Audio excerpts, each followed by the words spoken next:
Biyya koo Oromiyaa sanyii warra guddaa, soorettii waan hundaa burqaa sabboontotaa, baguman kan kee ta'e haadha ayyuuf gootaa.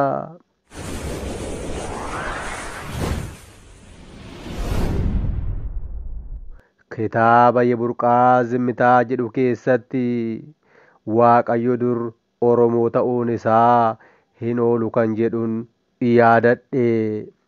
Dhuguma Waaqayyo dachii Oromiyaa maaliif akkas badhaasee? Maaliif akkas waan hundaa kenneefi?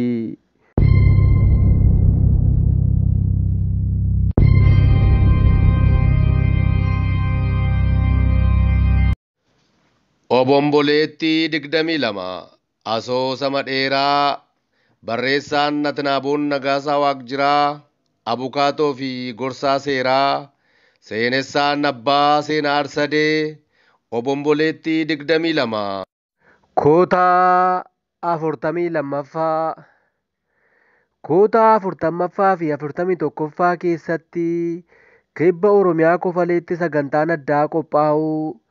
Sagantaa kana irratti icciitiin abbootii keenya duraanii irraati dhaloota ammaaf darbe ifa ba'aa jedhamee Oromoota maraan kan eegamaa jiru ta'uu, kanaafis Oromoonni miliyoona hedduun lakkaa'amanii jala bultii qophii kanaarraa eegalee Kofalee kan galan ta'uu, Oromooti bakka ayyaanichaa deemuu hin dandeenyes karaa pilaazmaa fi maas miidiyaa adda addaan hordofaa kan jiran ta'uu, gabaabaadhumatti ijaa fi gurri Oromoo gara Kofalee ilaalaa fi dhagaa kan jiru ta'uu, sirbinoo gobanaa isin waamti harmeen jedhuu fi kana caaluu hundeessaa tokkummaa yaa ilmaan Oromoo tokkummaa jedhee sirbe baalaa fi muka Oromiyaa maraatiin sirbamaa kan ture ta'uu, kana gidduutti obbo Lamuun sagalee ciratanii waltajjii irra ba'uun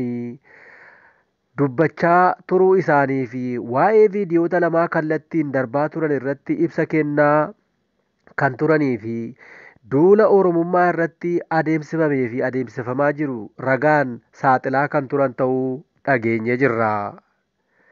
Xumura irrattis dargaggoota sochii kana qindeessaa turan gara waltajjiitti waamanii uummata Oromoo waliin wal barsiisuuf osoo jedhanii addaan cite.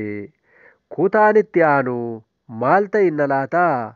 Obbo Lamuun eenyufaa waliin wal nu barsiisuuf deemu? Kutaa 42ffaa waliin haa hordofnu.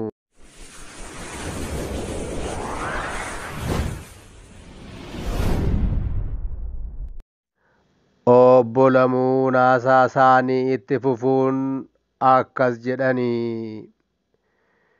Viidiyoo inni lammataa sochiin akkamitti akka jalqabe bu'aa bayii inni keessa darbee har'a ga'e kan agarsiisudha. Dargaggoota kana qindeessaa turan waliinan wal isin barsiisa. Dargaggoota dhaamsa abbootii keenyaa nuu dhaamanii akka hormaa akka hin galle gochuun asiin gahanidha. Kiyyoo hormaan kaa'ame hunda dursanii beekuun faana dhaamsa nu darbee bu'uun osoo diinni of harka galfachuuf hiigaa jiru afaan keessaa kan buusanidha. Nyaaphi afaan banee akka hafu kan godhanidha. Dargaggoota jajjaboodha. Kana hundaa kan taasifne sababa tokkummaa qabaanneefidha. Oromoon aangoo gurguddaa irra jiran tokko tokko illee kaayyoo keenya fiixaan baasuudhaaf nu cina dhaabbataniiru. Haasaa sila dura ta'an isaanii gochaa ture hubattaniittu.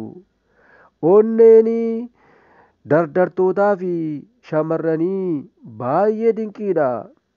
Nuti tokko taanaanii kan yaannu hunda fiixaan baasna jedhanii. Kana laalchisee walaloo beekaan walaleesses dubbatanii walalochi akkas jedha.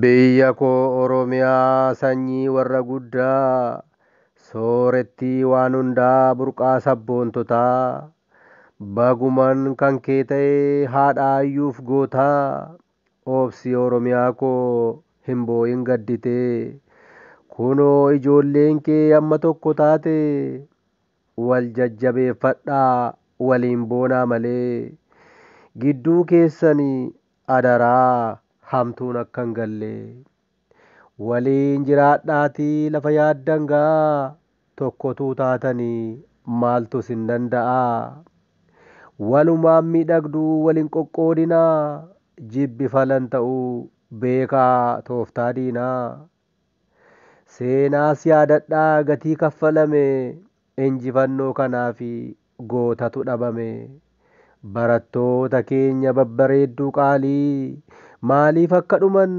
yaadattuu laatarii isaaniin yaadachaa jajjabaadhaa malee waan kaleessa darbe seenaa guyyaa kalee.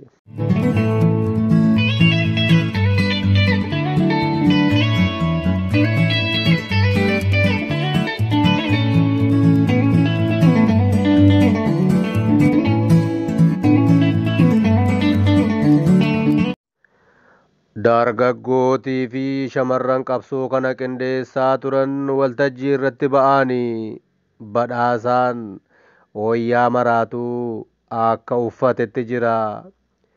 Viidiyoo kana keessatti maal akka hojjechaa turan uummati ilaalaa waan tureef akka isaan argeen fooricuu, siiqsuu, ililchuu fi harka walitti rukutuun kabaja isaaniif qaban ibsanii. Oromiyaan marti isaan galateeffatte osoo isaan waltajjii irra jiranii xiyyaarri tokko gaggalagalaa eessaa dhufeen isaa osoo hin beekamin gadi siqee uummatarra marsuu eegale xiyyaarri kun alaabaa Oromoo fannifateera qaamni isaa kaartaa Oromiyaan miidhageera qeerroo eerwees kan jedhu qubee gurguddaan miidhagee irratti barreeffameera. Waraqaa afaan Oromoo fi afaan Ingiliziin barreeffame uummatarra firfirsee bahee kute. Xiyyaarri kun gara Finfinneetti asii ol qajeele. Finfinnee osoo hin gahin magaalaa Bishooftuu irra erga marsee booda hora Arsadii irra qubate gara bishaanichaatti gadi siqee waan dalgaa gundoo fakkaatuuf keessaa yaase uummati xiyyaaricha keessa jiru bu'ee irreeffate hundumtuu uffata aadaa Oromoon kan miidhageedha namichi tokko erga irreeffatee booda gara lafaatti ce'ee jilbeenfatee lafa dhungate. Biyyoo fuudhee adda isaatti dibee ni urgeeffate ija isaa imimmaan guuteera. Baalaa fi muka biyya abbaa isaa oggaa ilaalu garaan isa boora'e. Yeroo ijoollummaa isaa naannoo kana burraaqeera. Akka ijoollee Oromoo biraa. Lakkooyyee lamooyyee lamaan qabya fiigsaa figgimsaa karra waaq xuruuruu kanarraan fixiyyiq jedhee taphateera. Eeyyee lakkooyyee lamooyyee lamaan qabya fiigsaa figgimsaa karra waaq xuruuruu kanarraan fixiyyiq jedhee taphateera. Handhuurri isaa eessatti owwaalamte laataa? Bakka kamitti naannoo kamitti laataa? Erga of baree booda ammoo gaaddisa mukoolee kanaa jala taa'ee barreesseera. Laga kanatti gaafa ayyaana waaqeffannaa dhufee irreeffateera. Abaaboon daraaree hora Arsadeetti aadaa Oromoodhaa irreeffadhu dhaqiitii jedhee sirbeera. Mararfateera. Namni kun Gadaa Gabra'aabii.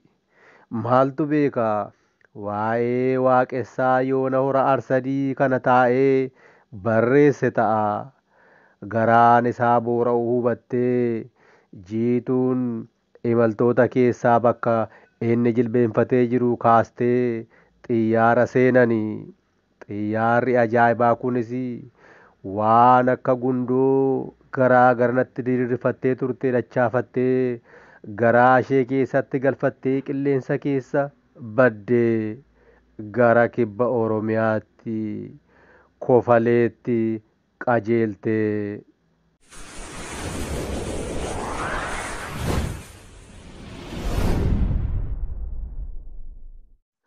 Waraqaan xiyyaarri kun bittinneessitee turte Oromiyaa biyya koo, Oromiyaa biyya gootaa, Oromiyaa biyya magartuu, biyya dhadhaaf dammaa, dachee bunaaf warqii, ardii aannanii jedha.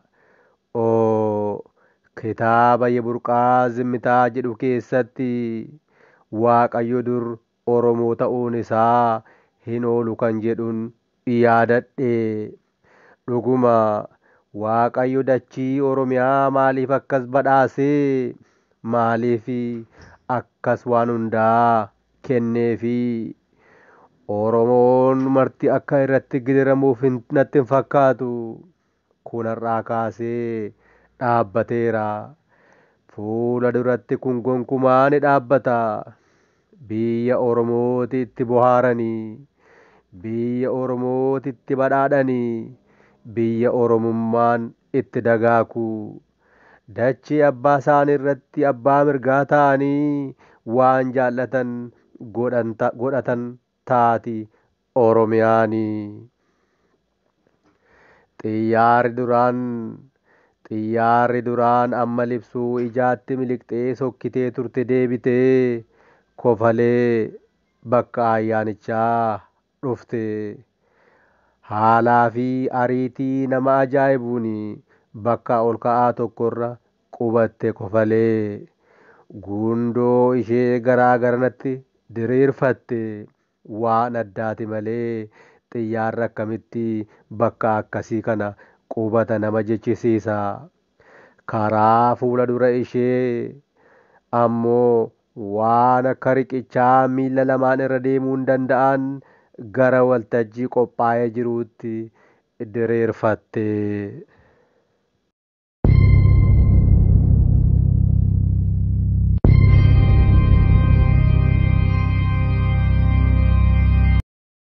Akkuma kanaan dura isinitti himnee fi ammas dhaga'aa turtan kitaabni kun goolabamuuf jira. Amma kana fi kutaa tokkittiidha. Ayyaana kana irratti maaltu ta'uuf jira laata? Icciitiin abbootii keenya irraa nu darbe maali?